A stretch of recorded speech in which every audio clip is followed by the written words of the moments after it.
Assalamualaikum teman-teman, balik lagi sama aku Ana Rostiana, mahasiswi akuntansi di Universitas Muhammadiyah Tangerang. Oh iya, jangan bosan buat nonton video aku terus ya, karena di video kali ini aku akan membahas tentang agensi teori. Di sini ada yang udah tahu belum apa itu agensi teori?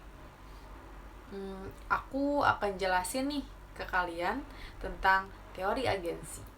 Teori keagenan atau teori agensi adalah teori yang menjelaskan tentang hubungan kerja antara pemilik perusahaan atau pemegang saham dengan manajemen. Manajemen tersebut adalah agen, ditunjuk oleh pemegang saham atau prinsipal, diberi tugas dan kewenangan untuk mengelola perusahaan atas nama pemegang saham. Menurut Jensen dan McLean, hubungan keagenan timbul karena adanya kontrak antara prinsipal dan agen dengan mendelegasikan beberapa wewenang pengambilan keputusan kepada agen. Meskipun prinsipal pihak yang memberikan wewenang kepada agen, namun prinsipal tidak boleh mencampuri urusan teknis dalam operasi perusahaan. Urusan keduanya terpisah dan tidak boleh tercampur. Untuk memotivasi agen, maka prinsipal merancang suatu kontrak agar dapat mengakomodasi kepentingan pihak-pihak yang terlibat dalam kontrak keagenan. Kontrak yang efisien adalah kontrak yang memenuhi dua faktor.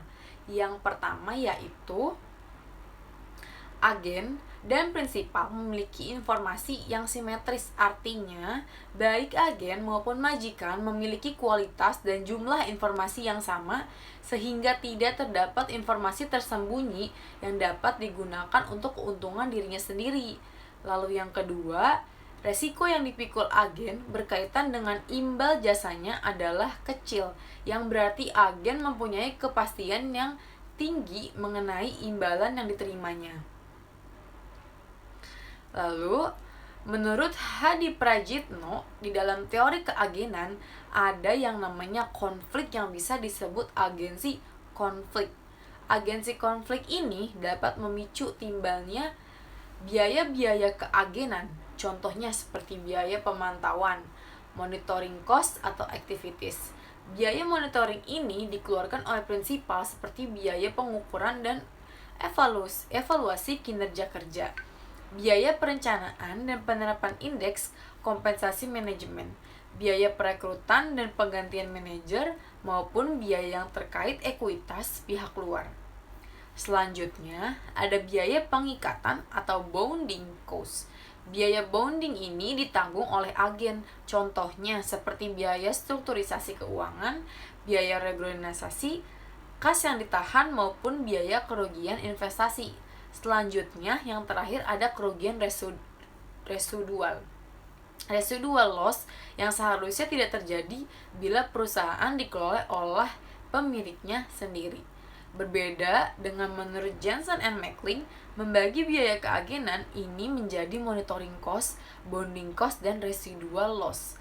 Baik yang pertama dari pengertian monitoring cost itu sendiri merupakan biaya yang timbul dan ditanggung oleh prinsipal untuk memonitor perilaku agen, yaitu untuk mengukur, mengamati, dan mengontrol perilaku agen. Selanjutnya, ada pengertian dari bounding cost merupakan biaya yang ditanggung oleh agen untuk menetapkan dan mematuhi mekanisme yang menjamin bahwa agen akan bertindak untuk kepentingan prinsipal. Yang terakhir, ada residual loss, yaitu pengorbanan yang berupa berkurangnya kemakmuran prinsipal sebagai akibat dari perbedaan keputusan agen dan keputusan prinsipal. Menurut teori keagenan, salah satu cara yang diharapkan dapat menyelaraskan tujuan prinsipal dan agen adalah melalui mekanisme pelaporan. Terkait dalam memberikan informasi, agen dan prinsipal memiliki perbedaan nih. Agen mempunyai lebih banyak informasi mengenai kapasitas diri, lingkungan kerja, dan perusahaan secara keseluruhan. Sedangkan prinsipal tidak mempunyai informasi yang cukup tentang kinerja agen.